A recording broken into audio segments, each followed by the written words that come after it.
그렇기 때문에 그 5년 동안에 향후 조선일보가 이 확장해 나갈 수 있는 물적 토대를 아주 튼튼하게 쌓은 겁니다. 그래서 그 이후로 2위하고 격차를 엄청나게 벌리면서 추종을 불허할 정도의 이 소위 1등 신문이 된 겁니다.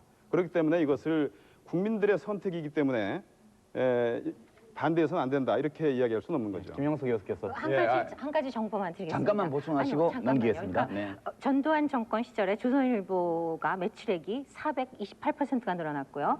자산 총액은 무려 927%가 늘어났습니다. 그것을 참고하시기 바랍니다.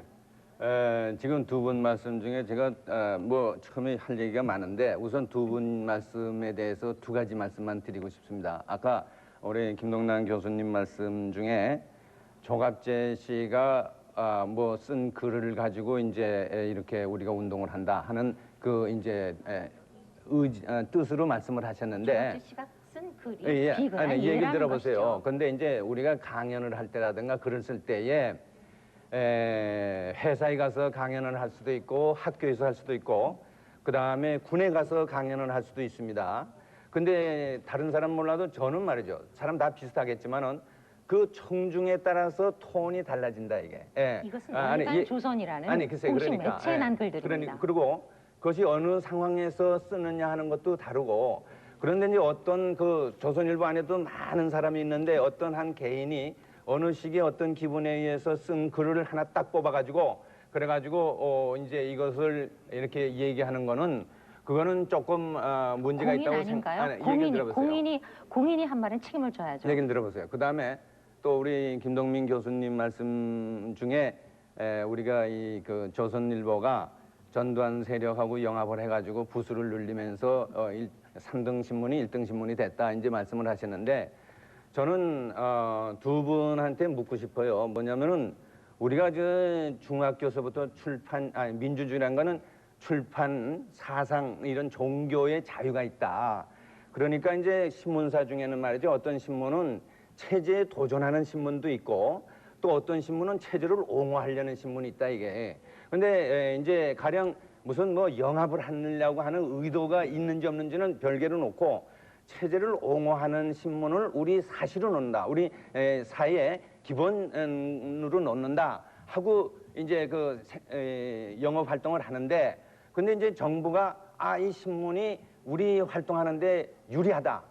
그래서 이거를 더 좋아져서 확장을 하는 것이 우리 체제를 튼튼히 하는데 아주 중요하다 해가지고 결과적으로 그런 일이 벌어졌다고 생각할 때에 그러면 이거는 도대체 말이지 이런 일이 벌어졌기 때문에 이건 안 된다 하는 거는 자본주의 사회에서 영업의 자유를 방해할 뿐만 아니라 헌법에 보장되는 출판, 결사, 집회, 무슨 사상의 자유까지도 이제 범하는 그런 일이 지금 주장이 되지 않느냐. 저는 그 문제를 질문하고 제가 중에 하나 있습니다. 그거에 대해서 군대에서 전두환 정권 때 조선일보만을 사줬다는 증거 있습니까? 증거 대십시오. 아니 약간은 증거 다음에 되신다고 하시면 저한테 증거를 내라고 하시면. 정부와 깊은 연계가 있다는 것은 여러 가지 얘기를 해야 하고 국방부에서 굉장히 중요한 얘기이기 때문에 국방부에서 딱 그 예산을 할당해서 샀다는 것은 간단한 증거이기 때문에 혹시 가지고 계신다 물어보세요. 충분히 그거는 이제 확보할 수 있습니다. 지금 한번 낼 수 있습니까? 또 그 다음에 이 언론은요 정보와 정확한 정보와 좋은 아이디어의 자유로운 시장입니다. 그러면 공정한 게임 규칙에 따라서 경쟁해서 신문사도 이겨야 합니다. 신문사를 제4부라고 하는데 국민이 머저리가 아니고 국민이 계몽해야 하는 홍위병에 의해서 문화혁명을 일으킬 대상이 아닙니다.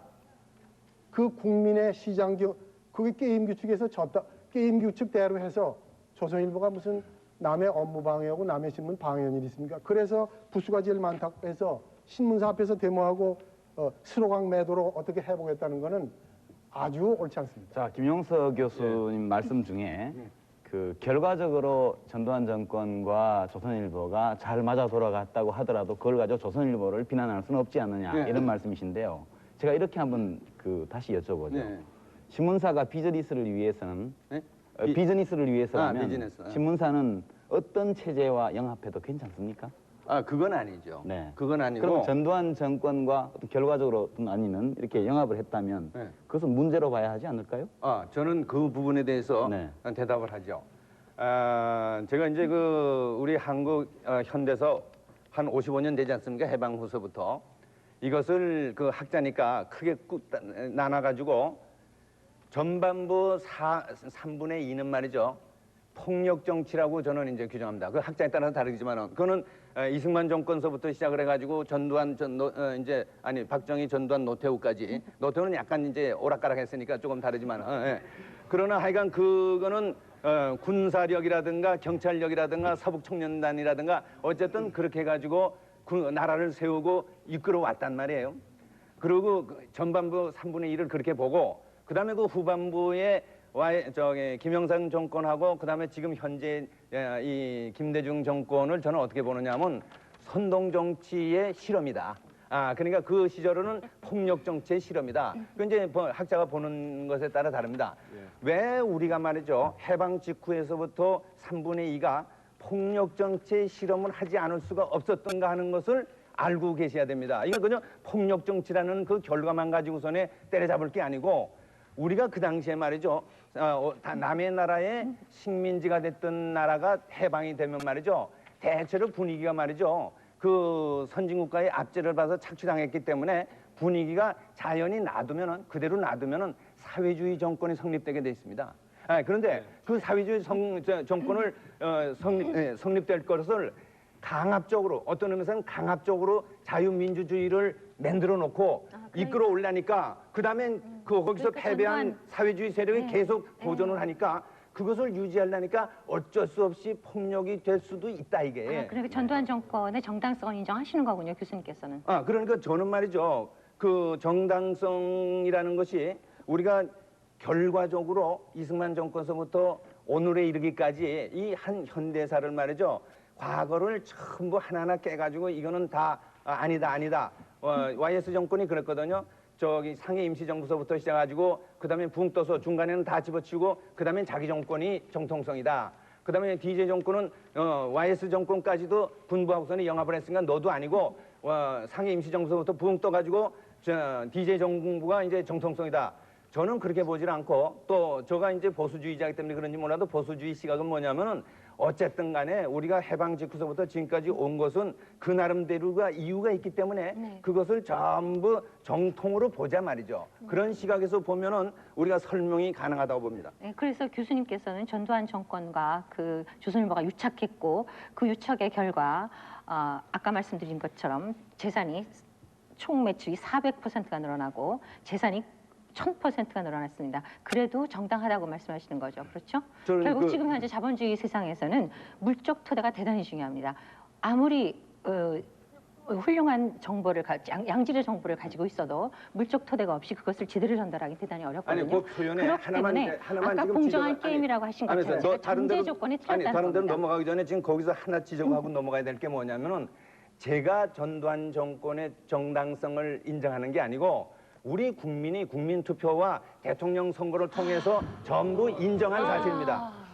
자, 체육관 선거도 선거입니까? 어쨌든 간에 그것은 제가 그 얘기를 하겠습니다. 우선 이 얘기 좀 봅시다. 그 NT조선 운동의 선언문을 제가 읽어봤어요. 거기에 이런 얘기가 나옵니다. 그 토론도 읽어봤습니다. 주한 미군 철수도 지지하는 신문이다. NT조선의 입장은 뭡니까? 주한 미군 철수해야 한다 이겁니까? 말씀드릴까요? 또 안티조선은 어떤 입장도 가만히 조금 없습니다. 이따 한꺼번에 얘기했어요. 그리고 오모시라는 분이 중요한 인사가 토론에서 이런 얘기를 했어요.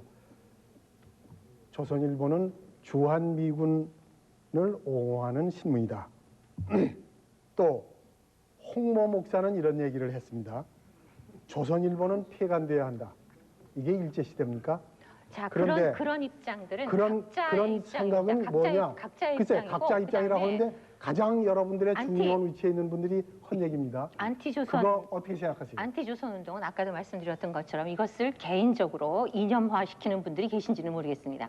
그러나 전체적으로 이 운동에 참여하고 있는 분들은 시민입니다. 지식인 운동이 아닙니다. 80년대 그러면 어떻습니까? 지식인들이 중환군- 그러니까 그 부분에 관해서는 그 부분은 어떻게 생각해요? 저 같은 경우는 개인적으로 미군이 주둔해도 상관없다고 생각합니다. 상관없답니까? 미군은 주둔해야 합니까? 상관없다고 생각합니다. 그러면 미군 나가도 괜찮습니까? 여건이 갖추어지면요. 아니, 우리 안에 그런 자체 가정법은 방위력이 쓰지 말고 현재 상태에서 미군 나가도 좋습니까? 도대체 뭘 질문하시는 그런 겁니까 식으로 지금? 말씀하시는 사상 거고요. 검증하십니까 제가- 지금? 지금 내가 말하고 싶은 것은 인간의 욕구 속에는 위로부터든지 밑으로부터든지 분석행위하고 싶은 생각이 있을 겁니다. 지금은 본질이 아닙니다. 우선 아까 공정한 게임이라고 말씀하셨는데 1958년에 요문원이가 모택동 시절에 자 어쨌든 하섭하관을 이거는 연합해서 분석행위가 호위병 운동이 시작됐습니다. 이런 거를 서울아파의 포파라는 사회학자는 열린 사회의 적들이라고 합니다. 저희가 무슨 힘으로 조선일보를 분석행위 합니까? 무슨 역량으로요? 저희는 다만 조선일보에 대한 공정한 정보, 객관적인 정보를 제공하고 그리고 그것을 통해서 통 알려져 있지 않거든요. 보세요. 여기 보십시오. 조선일보가 아까 공정한 게임을 했다고 말씀하셨는데 조선일보가 낸 굵직굵직한 오보만 해도 얼마나 많은지 모릅니다. 아까 이승복 사건도 있었고요. 그다음에 김일성 사망설 관련 보도에 관해서 오보 낸 것은 아주 유명합니다. 그다음에 1994년 불바다론을 일으켜서 우리나라 전쟁 상황으로 몰아넣었던 것도 조선일보입니다. 김일성 사방 조문 논쟁 관련 보도에 있어서도 커다란 오보를 했고요. 그러면요. 그다음에 네, 말씀 들어보시죠. 그다음에 성혜림 망명 사건 같은 경우는 정말 어처구니 없는 오보였습니다. 이런 식으로 굵직굵직한 오보를 내면서도 한 번도 사과한 적이 없습니다. 얼마 전에 뉴욕타임즈에서는 조그만 실수를 갖고 전면 광고로 사과문을 냈습니다. 그렇게까지 하는 것을 바라진 않더라도 적어도 국민들에게 조선일보가 이러이러한 오보를 냈고 자기들의 이익에 반하는 인사들은 사상 검증을 해서 말하자면 공직에서 사퇴시키고 공직자뿐 아닙니다. 공직자는 일단 아까 말씀드린 것처럼 공적으로 검증돼야만 하는 어떤 요건이 있다고 하더라도 그러면 왜 이장희 같은 학자들은 그렇게 좌파로 몰아가지고 사상이 의심스럽다고 그래서 몰아서 곤란을 겪게 했고 이런 부분들은 설명할 수도 지금 있어. 김정난 교수 말씀은 안티조선 운동이 조선일보에 대한 정보 공개 운동이다. 지금 그렇게 말씀하시는 겁니까? 그렇습니다. 정보를 투명하게 공개하고 그리고 조선일보가 어떠한 신문이었다는 것을 알려주고 아닌데, 그거는 아니에요. 그리고 자, 어떻게 생각하세요? 아니 그 여기 나와 있는 거를 그 지금 왜곡 설명을 하고 있어요. 왜냐면은 그렇지 않습니다. 지금 이 운동의 그것은 기본적인 아까도 동기는 말씀드렸지만 그것은 지식인 서명에 나타난 어떤 선언이고 저는 지식인 입장에서 이 운동에 참여하고 있는 것이 아니라 시민 입장에서 참여하고 있습니다. 실제로 이 운동은 이원화되어 있습니다. 지식인 운동과 그다음에 공개라는 시민 거는- 운동으로 아니 이게 마치도 게리라전처럼 말이죠. 이리 치고 저리 빼고 말이죠. 이러는데 저는 그렇지 그러면 안 않습니다. 돼요. 무슨 그러면 안 되고 무슨 말씀- 이게 말이죠. 이 공식 문서에 의해서 운동의 동기가 설명이 돼야지. 그렇게 나는 아니다 말이지. 아니 이 나는 운동은 아니라는 이거. 것이 아니라 그 자, 부분도 말씀드릴게요. 포함될 수 있다는 잠깐 것이죠. 교통 정리하겠습니다. 잠깐 교통 정리할 텐데요. 뭐 혹시 게릴라전이라는 것을 뭐 어디 안티조선 운동하는 분들이 조선일보에 불지르고 그런 뜻은 아니죠? 아니, 그건 아니고. 자, 여기서 잠깐 끊고 내가 이제 이 얘기를 재밌게 하느라 네. 그랬는데 방청석으로 잠깐 그 마이크를 넘겨보도록 하겠습니다. 방청석에서 지금까지 토론 보시면서 하실 말씀 있으신 분 손을 들어 주십시오. 어디 계십니까? 예, 저기 앞쪽에. 네. 자기소개 간단히 해주시고 말씀해 주십시오. 예, 안녕하세요. 저는 이화여대 경영학과에 재학 중인 신지원입니다. 네. 저는 오늘 주제부터 좀 여쭤보고 싶은데 오늘의 주제가 뭐 언론에 대한 자유 침해냐 아니면은 그 소비자 불매 운동 차원이냐 이렇게 말씀을 하고 계신데 저는 첫 번째로 언론에 대해서 언론이 여타의 소비재와 똑같이 취급될 수 있는가에 대한 질문을 드리고 싶고요. 그리고 견해를 말씀해 주시죠. 그 문제에 대해서 우선. 질문부터 드릴게요. 그리고 또 그 언론이라는 거에 대해서 어떤 한 분이 말씀하시기를 안티조선 측의 어떤 분이 문서로 된 그 기사에서 말씀을 하시기를 하자 있는 제품에 대한 그 소비자에 대한 불매 운동이다 이렇게 말씀을 하셨는데 언론의 불량성에 대해서는 그럼 어떻게 이중적인 그러니까 잣대를 어떻게 잴 수가 있는 건지 사실 어떤 뭐 불량성의 함유에 대해서는 잘 모르는 거잖아요. 네. 어떤 신문이 불량 신문이냐. 그렇죠. 지금 그걸 물으시는 거죠. 이 기준이 잣대에 뭐냐. 대한 그 네. 명확한 어떤 해석. 혹시 다른 분 발언하실 분 계십니까? 네네. 저 맞은편에 말씀해 주시죠. 오늘 자기 소개부터. 예, 주제에 대해서 말씀드리자면 언론 자유 침해인가 아니면 소비자 운동인가 여기에 대해서는데 네. 우선 자기 소개 간단히 하고요. 해주시죠. 네. 네, 저는 저 서울 중랑구에 살고 있는 신병호라는 평범한 시민입니다. 네. 말씀해 주십시오. 그래서 언론 자유 침해인가 소비자 운동인가 이 부분에 대해서 저는 아주 정당한 소비자 운동이라고 생각을 합니다.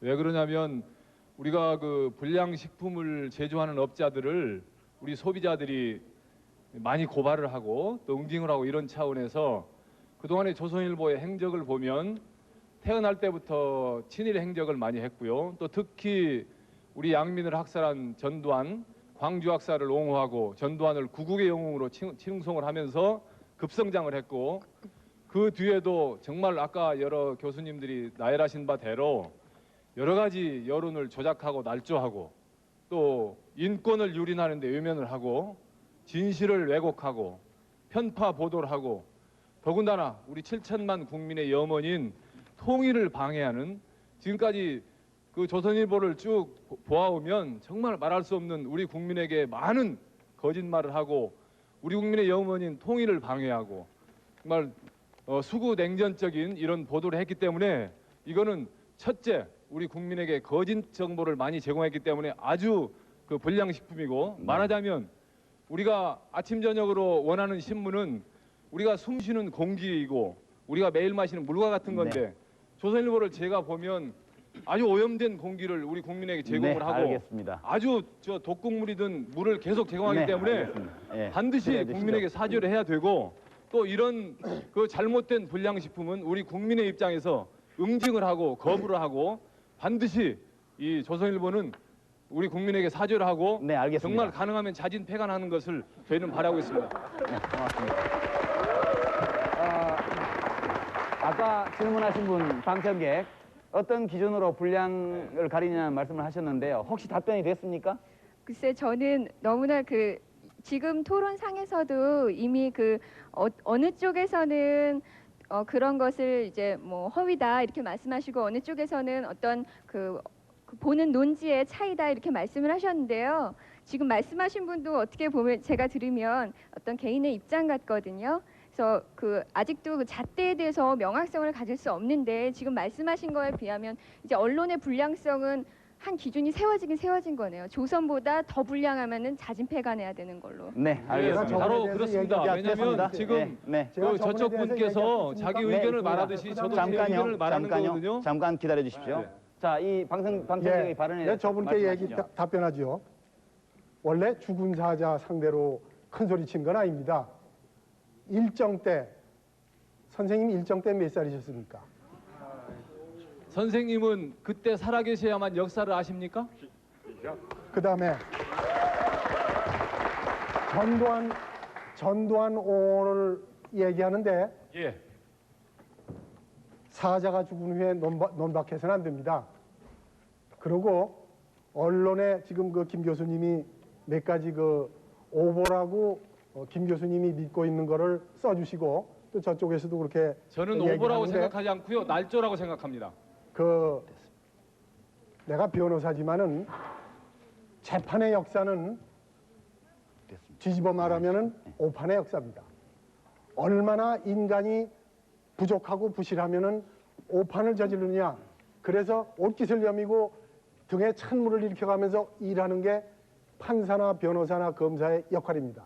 또 외국의 유수한 신문도 바삐 쓰다 보면은 실수하거나 그런 거로 얼마든지 매일매일 쫓기는 거니까 기사가 나올 수도 있습니다. 언론의 그거를 자유가 따서 좋습니다. 그러면 변호사님. 가만히 계세요. 잠깐만요. 네, 변호사님 그러면 말씀대로 그걸 판단하는 건 누구냐? 오판을 가만히 고의가 계세요. 아니고 실수를 했다면 용서해 줄 수 있지만 조선일보는 그동안에 해온 여러 가지 잘못된 죄악이 고의가 아니고 아니 자, 실수가 됐습니다. 아니고 네, 고의였다는데 그게 아까- 가장 큰 네, 문제가 아까 하신 되고 있습니다. 말씀이기 때문에 자유민주사회는 끊겠습니다. 네.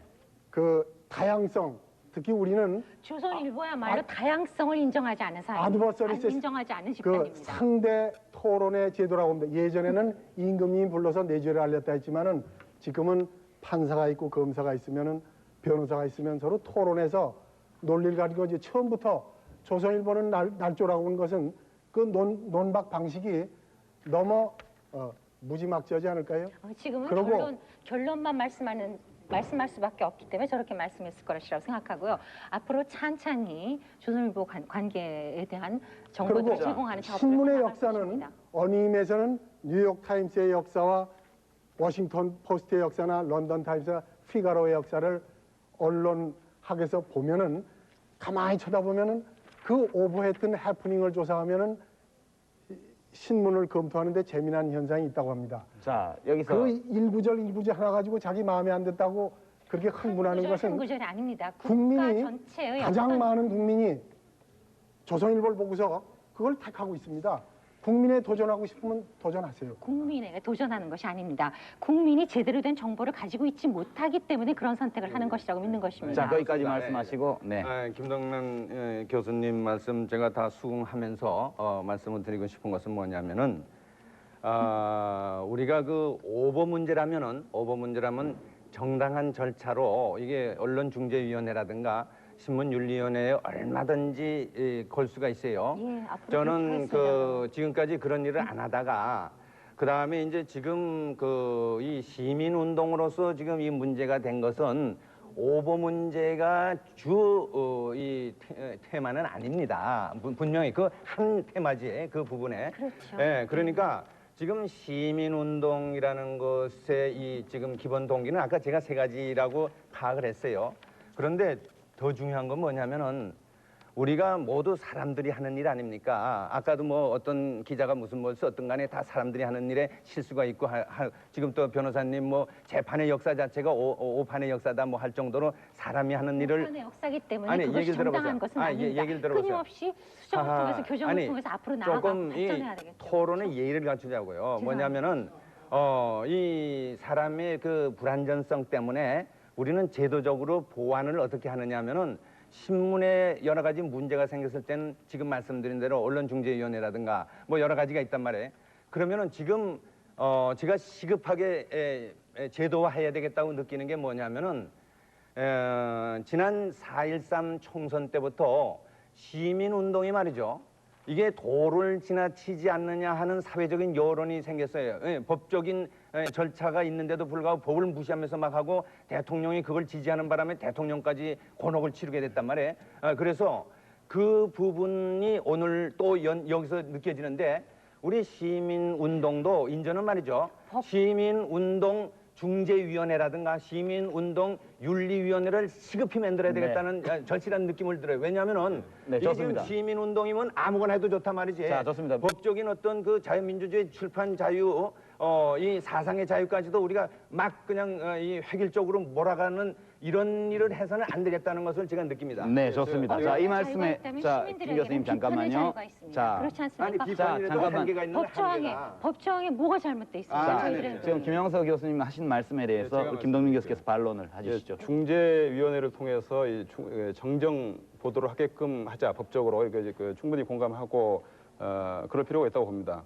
그런데 그 전에 이 책임 있는 언론이라면은 오보를 했다든지 또는 허위 보도를 했다라고 한다면은 누가 중재를 신청하기 전에 먼저 이게 잘못됐다라는 것을 정정해주고 사과를 해야 되는 건데 전혀 그런 행위가 없었습니다. 그리고 완전히 히트앤드런 치고 빠지기거든요.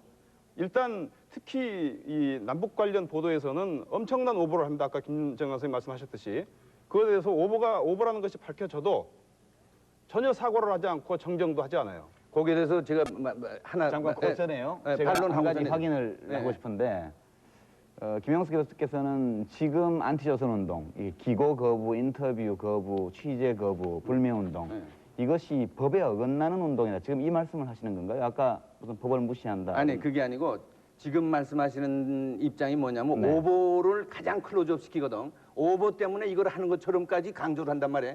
그런 문제라면 적법 절차가 있다 이게. 그러니까 그게 아니라는 걸 제가 지금 강조하기 위해서 말씀을 드린 거예요. 그러니까 지금 벌어지고 있는 안티조선 운동의 방법이 불법적이다 이런 말씀은 아니신 건가요? 불법에 갈 위험성이 굉장히 많아요. 지금 선동적인 거다. 선동적인 거지요. 자, 그리고 조금 말씀을 해주시죠. 어째서 불법적인 대로 갈 수 있는지. 예컨대 자유민주주의 사회라는 것은 다양성을 존중하고 서로들 평화롭게 자기 주장을 하는 게 자유민주주의입니다. 그리고 가만히 계세요. 네. 가만히 계세요. 그리고 흥분하세요. 흥분하지 마세요. 여러분들 우리나라는 제법 언론 자유가 있는 나라입니다. 그렇기 때문에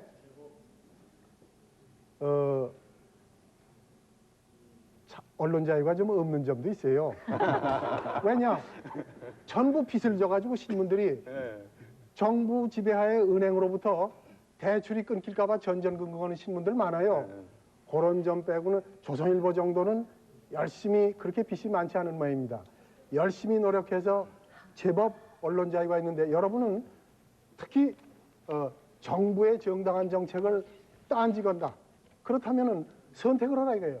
평화롭게 선택하면 되지. 굳이 이 선택의 물꼬를 조선일보를 매도하는 방향으로 하겠다. 그것은 그 의도에 있어서 언론 자유를 침해하고자 하는 의도가 있거니와 그것을 개입해서 교란시키려는 의도가 있거니와 구체적으로 데모를 한다는 게 행동관령에 나와 있는데 그 데모도 조선일보 입구에 가서 조선일보를 망신시키려고 망신되지도 않지만 여러분이 한다고 거기 가서 피켓하거나 또는 구호가 있어요. 반북하는데 뭐 평양서도 북한은 조선일보를 통일의 걸림돌이라고 폭파시키라고 하는데 반북하는데 반북 하나만 얘기 드릴게요. 북한을 뭘 보고 우리가 북한이라고 합니까? 한 줌밖에 안 되는 20%가 안 되는 핵심 계층을 북한으로 봅니까? 좌지우지하는 우리하고 대화 상대가 될 수밖에 없는 그 사람이 북한입니까? 아니면 80%가 넘는 동요 계층, 적대 계층, 굶어 죽고 눈 가리고 귀 막고 하는 북한 인민들을 북한으로 봐. 조선일보가 잠깐 조선일보가 끌어내야 될 거 아닙니까? 조선일보가 예컨대 그 굶주리고 상대방을 고통받는 국가로 인정하지 않으면서 어떻게 협상의 글쎄 테이블에 들어보세요. 나갑니까? 조선일보가 그 귀를 막고 정보가 차단되고 굶주리는 사람들을 그걸 지적하고 그 인권 상황을 한다고 그게 반북입니다. 자, 논점으로 돌아와 주시죠. 그러면 공파가 없는 거예요. 지금 없는 우리는 거예요. 자, 임 변호사님 잠깐만요. 지금 우리는 안티조선 운동에 대해서 토론하고 있는데요. 이 안티조선 운동이 이 법 위반으로 갈 가능성이 있다고 말씀을 그렇습니다. 하셨는데 좀 구체적으로 말씀해 주시죠. 구체적으로. 왜 그렇습니까? 네. 예컨대 제가 이렇게 여쭤보죠. 예. 언론 자유는 언론기관이 우선 누리죠. 그러나 이 독자나 일반 시민이 어떤 특정 언론사의 논지에 대해서 반대하거나 비판하는 것도 언론 자유에 속하지 않습니까? 속하죠. 그런데 왜 그것이 그런데 그 위헌적인 방법에 보면은 겁니까? 네. 그 데모 그 앞에서 데모하는 게 있고 또 하나는 그 조선일보를 뭐 될 리도 없지만 왕따 하자. 인터뷰도 거부하고 기고도 하지 말자. 그런 지식인들이 어디 있어요. 지식인이라면 그것은 수리하게 해놓고 거부권 글쎄 행사입니다. 거부권 행사를 여기까지 단결해서 듣고 넘기고 다시 드리겠습니다. 왕따라는 게 뭡니까? 않습니다. 짜고서 저 사람을 왕따시키지 않은 거 그거는 업무 방해로 갈 가능성이 굉장히 아까 김 있어요. 교수님 말씀하신 네. 중에 정정보도 그 중재위원회 건요. 그점 아까 말씀 못 드렸는데 그 중재위원회 제소한다든지 법에 호소하는 것은 언론 보도로 인해서 명예를 훼손당했다든지 프라이버시 침해가 있다든지 하는 당사자가 하는 것이지 그 이런 남북 관계라든지 외교 문제라든지 이런 그 이 개인과 관계가 없는 이런 그 엄청난 오보라든지 날조 기사와 관련해 가지고는 중재위원회 갈 수 있는 사안이 아니거든요. 이거는 엄연히 집단 소송 가능성 있어요. 예, 물론 집단 소송 가능하긴 하죠. 언론중재위원회도 마찬가지예요. 예, 그러나 그건 너무 그걸 준비하기 위해서는 너무나 많은 시일과 노력이 필요하고 책임 있는 언론이라면은 그 전에 이게 잘못된 것은 시인이 해야 된다는 것이고요.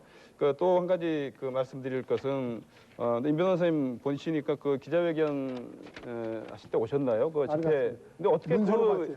문서뿐만 아니라 피켓에 적혀진 것까지 다 이렇게 아시는데 혹시 내가 저희 이 토론에 나온다고 그래서 예. 전부 인터넷에서 뽑고 그 신문 뒤져서 봤지.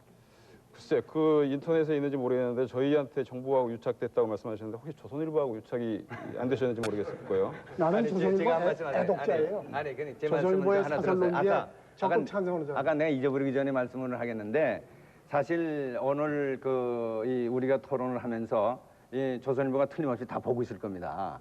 근데 조선일보가 보면서 저건 나가서 저걸 아주 그냥 한번 해고 싶은데 자기들이 안 나온단 말이에요. 네네. 그러니까 제발 나왔으면 좋겠어요. 아니 그러니까 끌어내는 아주 좋은 지금 계기를 만들어내는 네, 거를 보고 네, 있습니다. 근데 네. 저는 뭐냐면 아까 말씀하는 중에 얘기를 하다가 기회가 없어서 넘어갔는데 아까 조선일보에서 무슨 뭐 우리나라 국방장관이 뭐 끌려다니는 것 같고 뭐 안달하는 것 같다는 표현이 거기 있지 않습니까? 제가 보기에도 우리 국방장관이 그런 것 같아요. 아니 이 얘기를 들어보세요. 왜냐하면은 그거는 말이죠.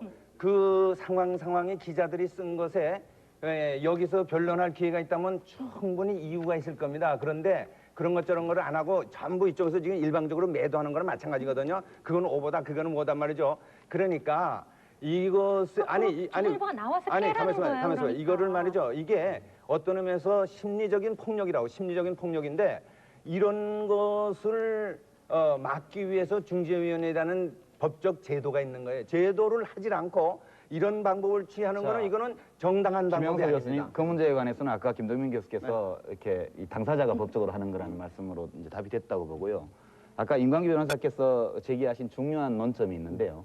그 안티조선 운동이 민주주의가 보장하고 있는 이 사고의 다양성, 사상의 다양성, 또 사물을 해석하는 눈의 다양성을 억압한다. 예. 이렇게 말씀을 하셨는데. 거기에 개입하려고 그런다. 네. 예, 자, 어떻습니까? 그것이야말로 아까 그 방청석에서 잣대 이야기를 했는데 제가 이제 김 교수님 말씀하신 세 가지 보다도 중요한 것은 허위 왜곡 보도라는 것을 말씀드렸고 또 같은 맥락에서 중요한 것은 우리가 조선일보에 대해서 안티하는 가장 중요한 이유 중에 하나가 이 다양성을 인정하지 않는 신문이라는 겁니다. 그러니까 언론의 구체적으로 자유, 뭐죠? 다양성 인정 안 하는 게. 그러니까 이 YS 정권 이후부터 예. YS 정권 내에 이 개혁적인 인사들이 몇 분 들어갔지 않습니까? 예. 한남상 부총리라든지 예. 이인재 노동부 장관, 또 이 김정남 이 청와대 수석, 예. 자, 이분들에 대해서 이 엄청난 사상적인 공세를 폈어요. 예. 일방적으로 매도를 하면서. 그러니까 그게 조선일보는 근거가 없는 겁니까?